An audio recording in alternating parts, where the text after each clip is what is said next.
सबसे पहले आप सभी प्रेस बंधुओं का मैं दिल से धन्यवाद करती हूँ और आपके माध्यम से माननीय मुख्यमंत्री श्री सुखविंदर सिंह सुक्खू जी का हार्दिक धन्यवाद करती हूँ कि उन्होंने मुझे एक इतनी बड़ी उपलब्धि या मैं कहेंगी इतनी बड़ी उपाधि से मुझे नवाजा, इतनी बड़ी जिम्मेदारी मुझे दी है। इसके लिए मैं माननीय मुख्यमंत्री का बहुत बड़ा धन्यवाद करना चाहती हूँ। और साथ में हमारे मनाली से विधायक हमारे भुवनेश्वर गौड़ जी, उनका भी मैं धन्यवाद करती हूँ। उनका भी बहुत सहयोग रहा है। और हिमाचल प्रदेश का जो हमारी सरकार है उसका भी हार्दिक धन्यवाद करना चाहती हूँ।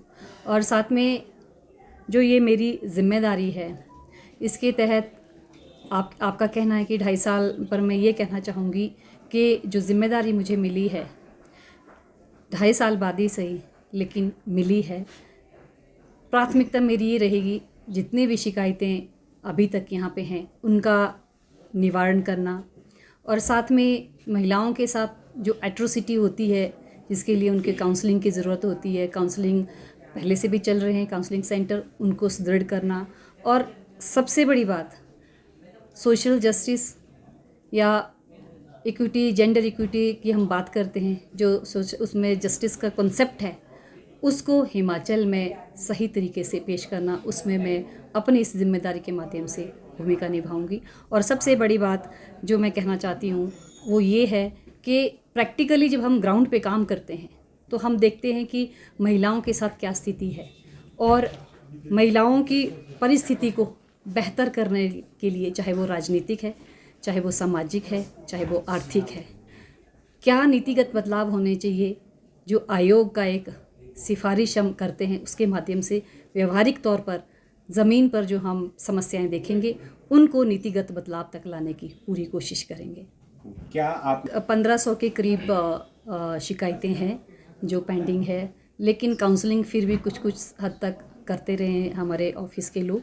लेकिन जो ये शिकायतें हैं 1500 के करीब, अब हम ये जो 2.5 साल हमारे पास हैं, हम दुगनी स्पीड में इन शिकायतों का निवारण करने की पूरी तरह से कोशिश करेंगे। हम उसमें पूरा ध्यान रखेंगे। और सबसे बड़ी बात है कि जब कहीं डोमेस्टिक वायलेंस होता है तो उसका क्या नेचर है वो पता चल जाता है। जब हम दोनों पक्षों से बात करते हैं तो हमें समझ आ जाता है कि सही और गलत क्या है।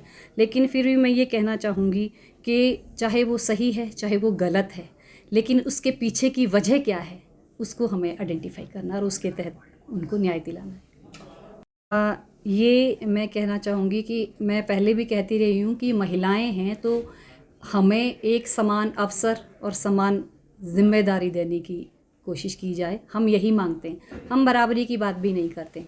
अधिकारियों की बात है तो हम पूरी कोशिश करेंगे कि महिलाओं को कभी भी कोई समस्या इस तरह की ना आए, और उनके साथ बैठ के हम बात करेंगे। और ये भी देखते हैं कि भविष्य में हमारे साथ कितने महिला अधिकारी जुड़ते हैं।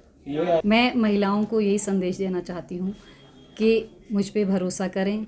मेरी काबिलियत उस दिन साबित होगी जिस दिन हर एक महिला को ये लगेगा कि हमारे साथ कुछ हो रहा है, लेकिन विद्या नेगी है और हम सुरक्षित हैं, हमारे अधिकार सुरक्षित हैं।